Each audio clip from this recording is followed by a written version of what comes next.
Hello, good afternoon. Hello, good afternoon. Good afternoon, class. So today we're going to go back over what I think Wittgenstein's main point is. I said I think there's just one key point really that he's making in these central passages of the investigations, and I'm just going to go back over what I think that main point is. I want to start out by looking at his comments on the role that images, mental pictures, might play in your understanding of language. And then there are two parts next. One is there's a way of thinking of what it is to be understanding a word, what it is to be understanding language. There is a matter of knowing interpretations for the words you describe, knowing how the words you understand are to be interpreted. And that's what he thinks is the wrong picture. And the right picture of an understanding of the word has to do with something to do with custom or practice, which is where we kind of petered out last time. Something about this notion of custom is very central, and I want to go back over that positive account. What I think the main puzzles are in understanding his positive account. So, and one other thing, if you've been looking at these passages from the investigations, they're very rich and they're full of detailed, interesting points. And if at any point, as I'm walking through today, you want to raise some question about any particular paragraph that struck you or sentence that struck you from the investigations, do feel free to raise it if you think it's to the point here. Okay, so understanding in images. There are two general questions he's addressing. One is, how does it happen that we all use words in the same way as one another? This is what I was talking about last time when I said, what keeps us together in our use of language? And there are a couple of aspects to this, that we use words in the same way as one another.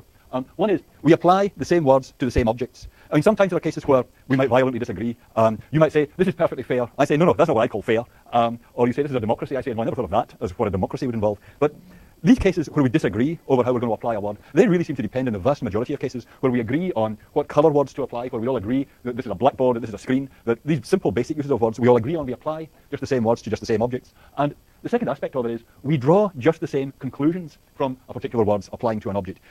If we both agree it's dangerous, that the word dangerous applies to it, we'll draw the same conclusions as to how to react to it. If we both agree that the thing is a cube, we'll have the same expectations as to whether or not it will roll, for example. If we agree it's an egg, then we'll both agree that regular humans would find it edible. So we apply the same words to the same objects, and we draw the same conclusions from a particular word applying to an object. And those two things together constitute us using words in pretty much the same way as one another. And the question is, how does that happen? How does that come about, that we utter the same sounds in reaction to the same objects? We draw the same conclusions from a particular word applying to it. What is the explanation of that? Is it just an unexplained coincidence? I actually think Wittgenstein's own view is yes, it is an unexplained coincidence. There is no explanation to be given of this. And if you disagree with that, you really have to say, well, what is doing it then? If there is an explanation for why this happens, what is it? The second question he's addressing is, how can there be such a thing as standards of right and wrong in our applying words? When we apply the same words to the same objects, we might be getting it right, we might be getting it wrong, it can be true or false. When we draw these conclusions, we might be drawing the right conclusions, we might be drawing the wrong conclusions. How is it that there are standards of right and wrong for our use of words? And it's very natural to think those two questions are connected. What keeps us all together in our use of words is that we have the same standards of right and wrong for the use of the words. That's how come we apply the same words to the same objects. If you think it's not a coincidence that we apply the same words to the same objects, what else could it be except that we know what the standards of right and wrong are? And when you think about it, it's very compelling, really, to think there is such a thing as understanding a word. And you sometimes see things called, it pays to increase your word power, and there are, you learn new words, and you learn the definition of a new word. You sit up all night with a dictionary, you make it a habit never to encounter a word you don't know the meaning of without finding out what it means. So you learn words one by one. When you're learning a language, the way you do it is you acquire a vocabulary, and you know what's meant by the word on particular occasions when it's used. So that knowledge of what the word means, we all have the same thing there. That knowledge of what the word means is what explains the existence of standards of rightness and wrongness in use of the word. And it explains what keeps us together, that knowledge of what the word means. That's the picture Wittgenstein's attacking. And after all, for some words, you do learn what they mean by learning a dictionary definition. You learn a definition of one word in terms of some other words. But for that to work, the words that are used in the definition must be words that you already understand. And how do you understand them? Well, your understanding of those words might be by further definitions. But at some point, this process has got to come to an end with some words that you don't understand by means of definitions, some words that are not actually defined. And what does your understanding of them consist in? What sets the standards of rightness or wrongness for the use of words that are not defined? And how does it happen that we all agree in applying those words that are not defined in just the same cases? Well, the answer that Wittgenstein really considers at length is that when you understand a word like cube, say, that you don't learn necessarily by having a definition of it. You understand it by having a picture before your mind. You have a mental image of the cube. If it's a colour word like red or blue, you understand it by having a mental sample, a mental image of the colour. Maybe a drawing of a mental drawing of a cube. I mean, you say, well, the way we all understand the word cube is we have something like this, something like this. Look at that. There's something wrong with that, but I'm done if I can see what it is. Anyway, you see what I mean? Something like that comes before your mind. You say, this is not a verbal definition, so there are no words here I need to define. But this is what a cube is if you didn't understand what a cube, and I did something like that. There's a line missing there somewhere, but I can't see where it is. No, is that all right? Okay. Anyway, thank you. Right. we say, well, what's a cube? And I drew something. You say, well, okay, now I got it. I didn't need to define it verbally. So maybe this picture of the cube, that's what you need to understand. That's what gives you an understanding of words. It's not by definitions. And if you have the same kind of thing in your mind as I do, that will keep us together when we're applying the word in particular cases. So the use of the word is going to be right if the object you're applying it to fits the picture. If I say, this is a cube, then that would be all right if it fitted the picture. Doesn't fit the picture, so we say that's not a cube. But what does it mean, fits the picture? Here's Wittgenstein. I see a picture. It represents an old man walking up a steep path, leaning on a stick. Well, how? I mean, in what way? You've got a pictorial image here, your collection of patches of paint on the canvas. In what sense does that represent an old man walking uphill? Might it not have looked just the same if he had been sliding downhill in that position? So you see the idea, he's just on roller skates or something, just sliding gradually downhill backwards. It would look just the same, the picture would be just the same. And he says, well, I don't know, I mean, maybe on Mars, old men are typically mounted on skateboards, and to the amusement of the general public, taking up hills and let go. Maybe on Mars that's what they do. Maybe it works for everybody. And a Martian would naturally describe the picture like that this is an old man sliding backwards down a hill. And then he says, well, I don't need to explain why we do not describe it so. It's not clear to me why he doesn't need to explain that. It does seem to me kind of puzzling when you put it like that. Why is it we read it one way and not the other? But the thing is, the point is, you could have interpreted those patches on the canvas differently. You could have the very same picture in your mind and interpret it now one way, now another. So a picture like this can be applied in many, many different ways. You could apply this, you could take this picture and say, well, actually, that does apply here, that does apply there. Can I wave this about for a second? Who does this? Okay, can I wave it about for a second? Okay. If you take this, right, you might say, this drawing doesn't apply. Look, that's a cube. I mean, this isn't like that. Or you might say, yeah, this does apply like that. This does apply to that. I mean, there's a lot of flexibility, a lot of room for maneuver in what you do with the picture. Does it apply to the projector? Well, you might say, so long as the good majority of it can be brought into some kind of correspondence with the good majority of this, that's what you do with the picture. What you do with the picture is really up to you. You need to know how the picture can be used to be interpreted. You can't just take it that the picture carries its own interpretation with it. So if you don't understand the word at all, the picture is not going to determine the right way to interpret the word. It says you've got a picture of a cube like that, it suggests a certain use to us. If someone doesn't know the meaning of the word cube, and I do that, that might help them get the hang of it. It might be like, I mean, another thing that might help you get the hang of it is if you've got a clip round the ear, you've got a bang in the side of the head, that might knock some sense into you, and you think, okay, now I get it. And similarly, this might do something like that to you. It might do something to your brain, so you think, yeah, now I know how to use the word. But the picture itself doesn't dictate what the right way to use the word. It would be possible for you to use that picture in lots and lots of different ways. You could use it so it applies to the projector, you could use it so it applies to that recorder, or you might not. It's up to you. There are different interpretations you could give to the picture. So the meaning of the word can't be defined in terms of a picture. There's something else that's going to be supplied, namely the use that you make of the picture. What is essential is to see that the same thing can come before our minds when we hear the word, and the application can still be different. You could be understanding the word cube to mean any kind of eight-sided figure. How many sided? Six-sided figure. You could be using the word cube to mean any kind of six-sided figure. I could be using the word cube in the regular way. We could have exactly the same picture before our minds. And has the word the same meaning in both cases? I think we shall say not. Well, obviously not. So the picture can't be what fixes when it's right or wrong to use the word. That can't be how it's done. It can't be done by definition, and it can't be done by having a picture coming before your mind. So whatever's going on when we use words that are not actually defined terms, like colour words or words like cube and so on, it can't be that we're trying to keep faith with the picture. It's not that it specifies how you should use the word, because lots of different ways of using the words are consistent with that specification. And he says, well, suppose you say it's not just the cube, but the method of projection that comes before our mind. So maybe what you have is you've got a picture of a cube, but you also got a picture of the way of using that picture. So what you have is, say, two cubes connected by lines of projection. So you might have something like this. There you go, two cubes. Look at that, two cubes, yes, as described. And lines of projection, so it goes something like this. Maybe. I don't know. There you go. Now you understand, right? Maybe you have that come before your mind. So you get the picture, but you also get pictorial instructions on how to use the picture come before your mind. But does this really get me any further?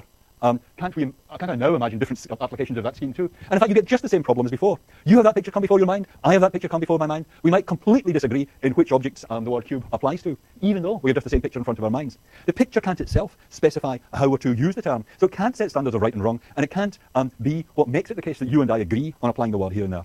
The pictures that come before our mind are not actually relevant to our understanding of the word at all. So our understanding of words can't be explained in terms of our knowledge of definitions, and it can't be explained in these pictorial terms.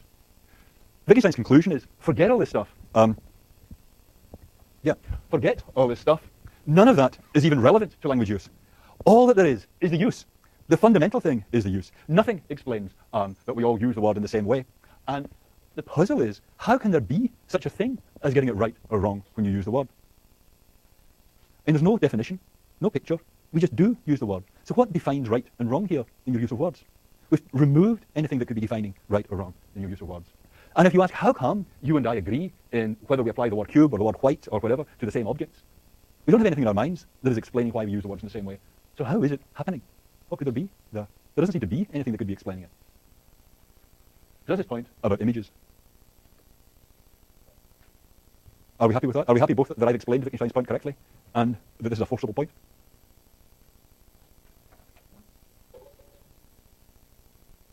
Okay. Okay. Onwards. So now I want to go over. Actually, I see my list of topics has changed from the first slide for reasons that escape me. But what I want to do now is go over interpretations. The puzzle is we don't have a standard that we each individually use to determine whether it's right to apply a word in a particular case. It's not that you have a standard in your mind, I have a standard in your mind, and when we apply the word, when you say, is that white, you check the standard and you say, so does this thing meet the standard for the word white to apply? We're not explaining it like that. So if there aren't any standards for the words to apply or not, how can there be going right and wrong? There isn't any standard. But how can there be right or wrong if there are no standards? It seems to be just the same thing, having a standard in your mind and having right or wrong. And his basic point is that it's a mistake to think that if you're going to find standards of right or wrong, you have to look inside the mind of the individual. You have to look outside at the customs or practices in which the individual's use of the sign is located. So the key trick is to stop looking inside the mind and look out at the context. The natural idea is when you're increasing your word power, when you're learning new words, when you get a new word into your vocabulary, there's this, the understanding, the knowledge of meaning is something in your psychology. It's something going on in your mind. And then when you apply the word, that's grasping the rule. And when you apply the word, you're just trying to keep faith with the rule. And the point is there is no such inner state. There couldn't be such an inner state. Couldn't be definitions, couldn't be pictures, and there's nothing else it could be. All that could be inside your mind is a way of defining it in terms of other words. That's what he calls an interpretation. And the interpretation, the definition of the word in terms of other words itself needs to be understood. And then at the end of the day, you can't have just definitions of signs in terms of other signs. Ultimately, you've got to be understanding signs without definitions. This is what we came to last time. How can a rule show me what to do at this point? Well, whatever I do is on some interpretation in accord with the rule. Should we say that? That I've ultimately got some picture, some definition in my head, and anything can be made out to be in accordance with it. And what he says is, any interpretation still hangs in the air. Any explanation of the meaning of the sign, whether it's in terms of other signs or in terms of a mental image, that still needs to be interpreted. It can't support the definition, the ascription of one meaning or other to the word. So interpretations by themselves don't determine meanings. At the bottom of meaning, the foundational parts of meaning, don't have to do with definitions or mental pictures at all. And then he gives this example of signposts. What is the expression of a rule? Say a signpost. You say, the signpost says Dublin 2 miles. You say, what's that got to do with my actions? And says, well, maybe all there is this. The natural thing is to think, you look at the signpost, and then you have a mental picture, or you have a definition and explanation of what signposts mean, and you use that to interpret the signpost. And his answer is no, you've just been trained to react to that sign in a particular way, and then you do react in that way. That's all that happens. It says Dublin 2 miles, you want to get to Dublin, so you walk that way. If you looked at the sign, it says Dublin 2 miles, you want to get to Dublin, and you start digging a trench, you start going through the earth, or you walk in a quite different direction. You got it wrong, but not because you're not interpreting it in accordance with what's in your mind. Your reaction is just wrong. He says, well, that's only just explaining, you look at this and that causes you to react in that way. Or you hear a word and that causes you to react in a particular way. And he says, but that doesn't tell you what getting it right or wrong, going by the sign, consists in. And he says, no, it's not that we haven't yet said anything about what going by the sign consists in. It's rather that there is a regular use of signposts. There is a custom of using signposts. But what's a custom? Certainly, he's saying this at least, that if you're going to have right or wrong in your use of a word, there has to be a custom of using the sign. And the existence of a custom isn't a matter of everybody mentally associating the right thing, the same thing, with the sign. So the puzzle about the custom, about the notion of custom is, what is it to be using a sign in accord with a custom? What does it mean? We know what it does. Once there is a custom, that's going to mean that there is such a thing as using the sign in such a way you get it right or wrong. But what does it take for there to be a custom of using the sign? I think that's the main puzzle about Wittgenstein's interpretative picture. What is this thing, custom? It sounds familiar.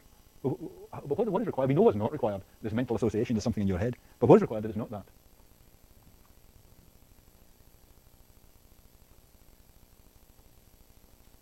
Plain sailing so far? Okay, so what's a custom? Actually, I think it's extremely difficult to see what a custom can be. The main point here, the negative point, that it's not a matter of there being something in your head, it's not a matter of a definition, it's not a matter of a mental picture. That seems to me extremely forceful and extremely important. It is very difficult to see what can be going on with language, how it is happening that we all use words in the same way. How can that be? And how can there be standards of right and wrong? And these are genuinely baffling questions once you grasp this negative point about it's not images and it's not interpretations. Are we on board with that? I mean, can you put up your hand if you think there's a pretty straightforward answer here that I'm just missing? Can you put up your hand if you think this is genuinely baffling? Okay. I would say that was about a third. Okay. Well, if it's not genuinely baffling and there isn't an obvious answer, what is left?